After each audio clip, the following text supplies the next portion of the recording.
Okay, it's like 8:45 p.m. on a Friday night and I'm still working. Okay, I want to take a minute and pause from filming the daily horrors to eat my dinner. My husband made homemade pizza from scratch.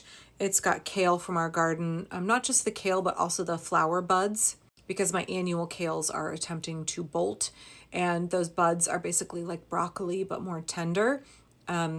Obviously, kale and broccoli are both Brassica oleracea, so they're the same species. So there's no reason that you can't eat the flower buds and blossoms off of your kale or your kohlrabi or your cabbage or anything else in that species. Okay, but as long as I'm eating and my husband brought me this plate, I want to talk about some lore in our family. It's not lore, it's just, this is a special plate. This is a plate that has special significance in our household, and it's just some plain white plate. And I don't know, are there things in your household that are just very ordinary objects that have some backstory that lends them some kind of significance in your household? Because this plate is it. We call this the Marcia Gay Harden plate, because Marcia Gay Harden used to own, I'm gonna have trouble getting through this. Marcia Gay Harden used to own this plate.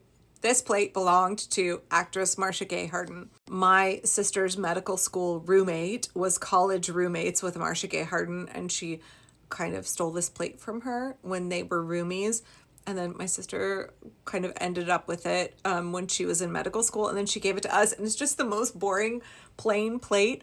But we always just refer to it as the Marcia Gay Harden plate because she used to own it. It's like the degrees of Kevin Bacon or whatever, but with a plain white plate.